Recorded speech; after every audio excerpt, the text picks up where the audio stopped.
कक्षा 9वीं विषय गणित इकाई 6 रेखाएं और कोण प्रश्नावली 6.1 का प्रश्न क्रमांक पहला। आकृति में रेखाएं ए बी और सी डी बिंदुओं पर प्रतिच्छेद करती है।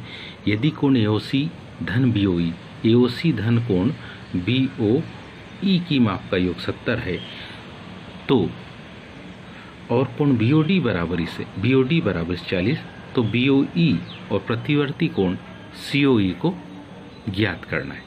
तो ध्यान से देखिए, सबसे पहली ध्यान से देखिए काहे पर ए बी रेखा पर क्या ओसी किरण तथा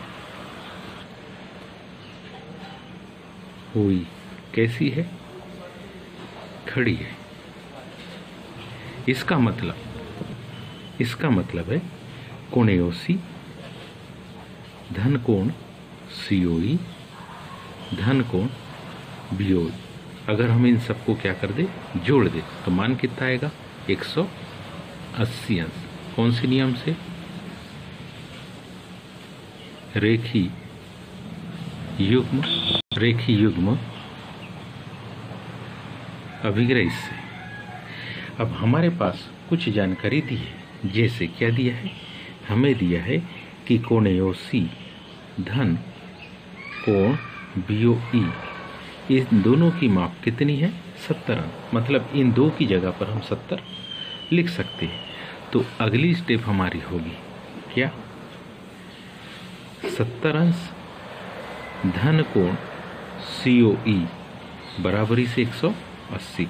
70 दाहिनी तरफ जाएगा, 180 में से 70 अंश को हम क्या कर देंगे, घटा देंगे। जब 180 में से तो कोण सीओई की माप हमारे पास होगी कितनी, 110 अंश।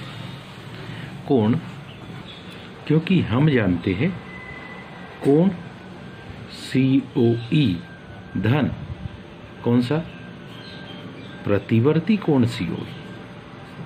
यदि हम इन दोनों को जोड़ें तो योग कितना आता, 360। इस तरीके से हमारे पास कोण सीओई की जो माप है वो आ गई 110 अंश। तो हम किसका, प्रतिवर्ती कोण सीओई को ज्ञात कर सकते हैं। 110 को जैसी दाहिनी तरफ पक्षांतर करेंगे तो हमको कौन सा कोण मिल जाएगा, प्रतिवर्ती कोण सीओई मिल जाएगा। 360 में से 110 को घटाएंगे तो माप कितनी आएगी, 250 अंश।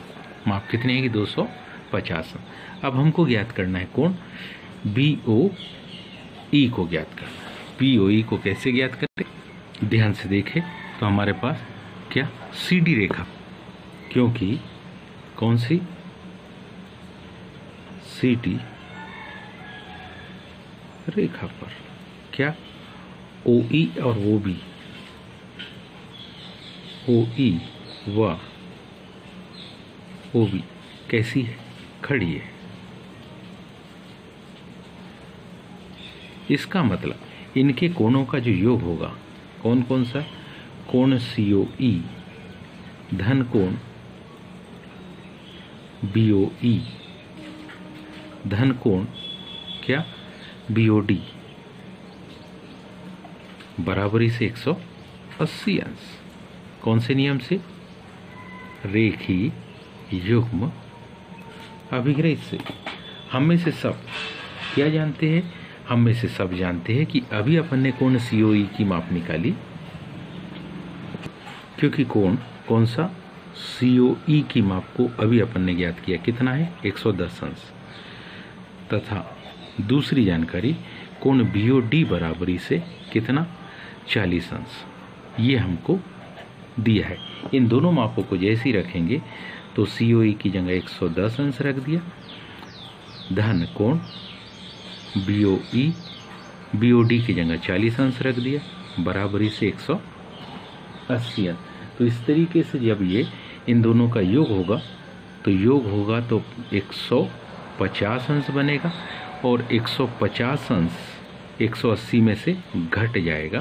तो इस प्रकार से कौन सा कोण, BOE बराबरी से कितना आ गया 30 अंश। तो हमारे पास तीनों माप आ गई। हम लिख सकते हैं क्या, अतः जो तीनों ज्ञात करना था इसमें कोण कौन सा था, तो पहले कोण था COE, उसकी माप कितनी आ गई 110 अंश। दूसरा क्या था प्रतिवर्ती कोण COE, इसकी माप कितनी आ गई 250 अंश। और कोण BOE अभी अपन ने ज्ञात किया, उसकी माप कितनी आ गई 30 अंश। उम्मीद है आप सबको समझ में आया होगा। आज के लिए इतने, शेष कल। धन्यवाद।